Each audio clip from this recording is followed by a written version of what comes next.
And do a quick little demonstration of Purdue OWL just to get you to the resources you want to check for this paper, where we are analyzing two different speeches that are both accessed by YouTube videos. So Purdue OWL, there are a bunch of different ways to do this, but let's just do a search for Purdue OWL, and boom, it is the first link for me anyway. But your search results might be different. But anyway, we're looking for the online writing lab. Sometimes when you go to a version of the Purdue website, you'll get to one that asks you if you want the in-person writing lab on campus down in West Lafayette, or do you want the online? We want the online, of course. Now, it's going to look different on a phone or a tablet, of course, but the menu should be very similar, even if it's laid out a little differently. Now, there's all sorts of useful stuff here, but what we really need now is research and citation. And check it out, APA style, MLA, Chicago style, that's where they have the sport peppers on there. IEEE style, AMA, the American Medical Association. Anyway, we're concerned with MLA, as we usually are in English class, the Modern Language Association style. And they have an intro overview with some practice stuff, and then what we want, which is our style guide. It's like a reference book, basically. Now, the first question I want to help you with is our Works Cited page, and we can check out the basic format for the page, basic rules and everything. And let me just pause and make a note here. This citation generator, these can be helpful tools, and I'm not going to tell you you shouldn't use them, but I will give you a word of caution.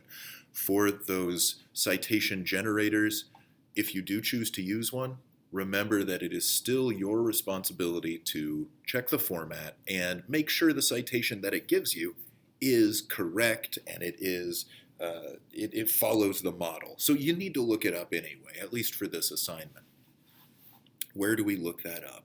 Well, we have all these different pages here, and YouTube's an electronic source, so let's try electronic sources. If it were a magazine, we'd go to periodicals.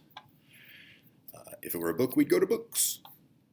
So we have a long list of explanation and then a ton of good examples. Rather than search through the whole thing, I'm just going to scroll through the whole thing. I'm just going to do a search for YouTube. And you can see that I already had it typed in because I already searched this to check. Now it talks about using URLs. That's not what we want. You can do a search on the page for a word in basically any browser, whether you're on a desktop or a mobile device of some sort or whatever. So here we go, YouTube video. And here we go. We have the explanation, and here's the example. Now, one of the keys about MLA, current MLA style, every citation is pretty much set up the same. You have author, title. In this case, we have a container.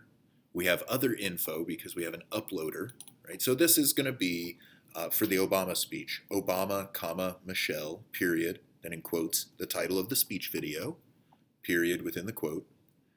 Then italicized, you'll have YouTube, comma, uploaded by, and then put the channel, the YouTube channel, whether it's C-SPAN or whatever, comma, the date it was published onto YouTube, which will be the posting date, comma, and then just copy and paste that URL there. And there you go. Your Tim Scott one will be Scott, comma, Tim, and same basic process. The other question I wanted to answer that we can get some help with on the Purdue OWL's resources is in-text citations. Okay, those are the ones you're putting in the paper. Works cited entries come on your last page, right? You write your essay and then you make your works cited page. In-text citations can be a little trickier. Like there are tricky things about each one of these. The in-text citations, the basic rule is author page, right? We have it right here, author page style. Now, look at these three examples. I think this will answer a lot of our questions. You need to, where you are mentioning a quote or an example, if it's paraphrased, whether it's direct wording or not, you got to mention the author and page number. The only thing is we don't have a page number for the video, so we don't need to worry about page number. So if you said Obama stated that yada, yada, yada, and direct quote, you're good. You don't need the parentheses. If you don't state the person's name, like in that intro to the quote for Tika, then you just have their last name in parentheses. Note that if you do have a page number, you're not doing a comma between the author and the number. And then here's an example where it's paraphrased. We still have to have that author's name, in this case, the speaker's name, even if we're paraphrasing. Anytime we're pointing at a specific thing or ideas, direct wording, ideas, etc., from the other sources outside your mind. So there's the basics. Make sure you're crediting, and the key is make sure it's clear what's what, whether it's your original analysis and thought, or it's a paraphrase or summary or direct quote from one of the two speakers. I hope that helps. We can talk about it a little in class tomorrow, or if you still have a question, feel free to send me a message and I will answer as quickly as possible. I hope you're having a fantastic day.